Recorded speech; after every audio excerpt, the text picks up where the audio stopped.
but I'm doing a lot better. I was told I wouldn't be able to go on a skateboard, I wouldn't be able to uh, go on trampoline, I wouldn't be able to be a musician, I couldn't play anything, learn any languages, and what I did was I just said, feck them all, just I'll learn all these things. So I became a drummer, and then from then I started playing guitar, and I hated competing with a friend of mine who was a brilliant guitarist, but he never practiced finger picking. So I started just practicing, just finger picking songs over and over again. And one day he actually said to me that he thinks I was better at him at finger picking. And that just made everything brilliant for me because I wasn't competing with this guy. I was doing something he never tried doing before, and now I'm ahead of him in one aspect and he's ahead of me in the other. When I learned drums, it was very awkward for me because being a drummer is very competitive. You have a lot of stubborn people who are drummers, and you'd be playing drums for, say you have a beginner drummer on your right, and then you have a guy who's practiced for 2 years. Obviously, the guy who's been practicing for 2 years will be better than the beginner. However, for me, I was that guy who practiced for 2 years, but only then I would be as good as the beginner because I had to work a lot harder just to catch up. I hated explaining that to my band because they would be looking at other band drummers and just saying, "Oh, he's a much better guitarist. Why can't you be? He's a much better drummer. Why can't you be like that?" And I always just went, I don't know. In fact, I told them I never practiced, but I actually always practiced. I was always practicing, but I refused to tell them because I felt bad that I was practicing all this time and still I couldn't beat the other drummers. So this is hard for me to talk about because it's just I've never talked about this in length. Um, the reason I stopped the band uh, was because of the planning and completing side of dyspraxia. Uh, when you with dyspraxia, you want to do loads of things, but you can never finish it. In the end, you become a jack of all trades, but a master of none. Simply because when I quit the band, we were finally getting good. We were getting all these gigs. I worked really hard. I was happy with where I was now, and then I decided to quit. And I told the band members that it was just time for me to go. But the truth was, I just felt I was done. That I had to move on to something else. I had to think about art, or I had to think about learning a new language, or I had to play piano or something. It was like it's like I was being forced by myself to give up, and I couldn't even explain it. Because you could say, oh, that's just your own head, you can still do all these things, you can still keep playing, but yeah, it might be in my head, but I still can't help it. It's very awkward for me to actually explain it because even I can't explain it that well. Um, in terms of school, the best thing is at school I'd always be made fun of the teachers. I would be called very slow or idiot, or they'd tell me to do something and I would be stuck and I wouldn't know what to do, so I would do nothing. Then I learned what I just needed. What people who have dyspraxia need is to be given specific direction. Though I just finished a course in creative media, and I had two of the best teachers ever. One of them was a scary guy. He was terrifying. He could be very terrifying at times, but there was something about him and the other teacher that was brilliant. If I ever said I needed help, he would stop the class right there, come right up to me and not announce it in front of the class. He would just talk to me, whisper to me, tell me exactly what I need to do. He gave me specific direction, and that's the reason I did so well in that course. Um,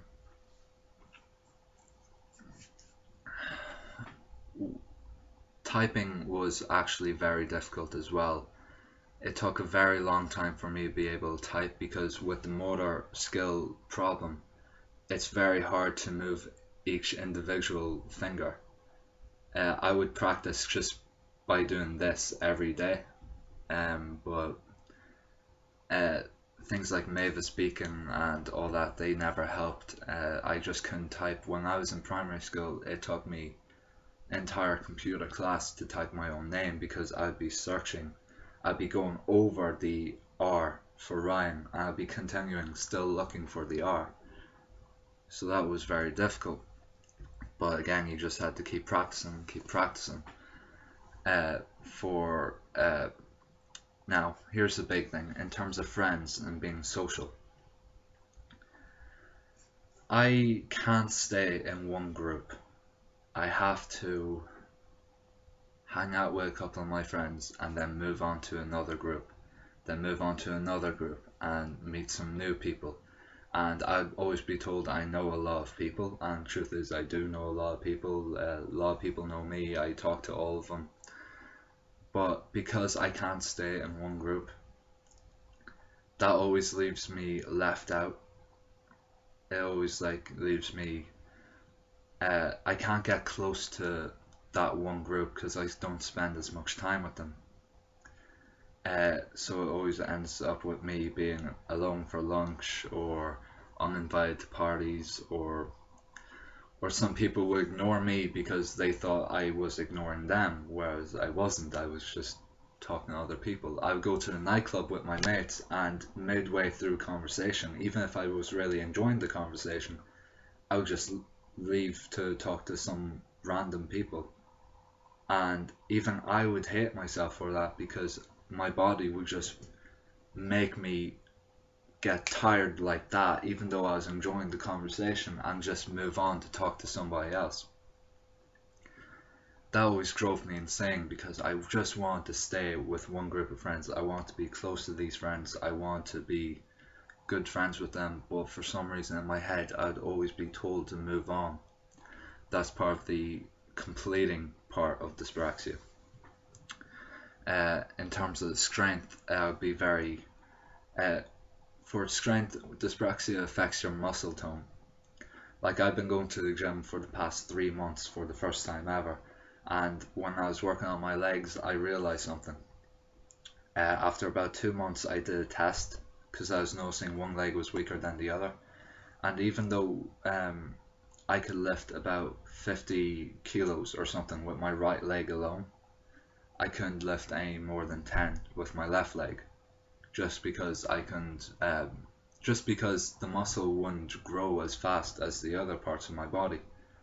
And it's the same with around here, and actually right here, they won't form as well as the other parts. It's hard for me to tell people all this because they think I'm just making excuses, but I'm not.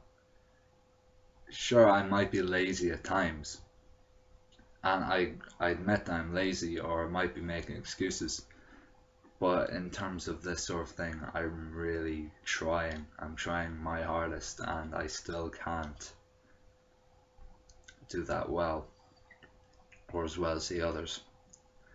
So I'm going to actually end this video with one more thing. The reason why I didn't want to, the reason why I'm only now talking about dyspraxia is because I didn't want to tell anybody any of this until I actually did something. Recently I got accepted into a good college course, something I always wanted. Actually, something more than I always wanted. I got the honors version of what I wanted. And now I finally feel like it's time that I always felt like I refused to believe in myself. But now that I've finally actually done something, I've actually gotten into college, I feel like, yeah, I've completed something while having dyspraxia. now is probably the time for me to give a wee bit of knowledge or some advice to people out, to some other people that would have it. Uh, there's one thing I would love to fix as well that drives me insane. I can hear myself give like a little lisp, or like when I say my S's, I go a bit too long, or I might be a bit slurred, and that's only because I can't. Um, when I was finished my speech therapy, I know why helped me with the lisp. It wasn't because of the way my mouth was formed, but just because I'm too old now that I can't ask anybody to actually help me with my speech, or I'm just too embarrassed. So anyway, the advice I would give very quickly would be, don't be afraid to ask your teachers for specific direction, or explain to them that you just need more help than the others. If you tell them that you're dyspraxic, which I know it sucks having to say it, but if you tell them, just tell them all you need is more time, maybe a room to yourself when you're doing tests, because that's what I did. And it helped me a lot because it helped me being focused instead of looking around. And just be told exactly what to do. As for balancing or your rhythm or your timing, or say you want to learn all these new languages or skateboard, just keep practicing and keep practicing. Even after all the time I spent skateboarding, I only could learn how to ride on it. I spent months trying to be able to do an ollie, which is to jump on the skateboard, jump with the skateboard, but even I couldn't do it because my legs were twitching while I was trying to do it. So in the end, don't be afraid to ask for help. Explain to people why you need this help, and explain to people that it's actually is a lot harder for you than it is for others, because when I tried to explain it, they'd either not believe me or I'd be too embarrassed to tell them, and all that did was make my life worse. So my advice is to just accept that you're dyspraxic, accept that you have this problem, and ask for help, and keep practicing whatever you want to do. You can do anything you want, you just need to work harder than everybody else does. And that sucks, but life sucks. So that's the end of the video. So I hope I help people in some way, or I hope I was able to give awareness to people who actually don't know what dyspraxia is. So if you have any questions or anything, just leave them in the comments and I'll be more than happy to ask or answer. So if you've been listening to me, thank you very much. Thanks.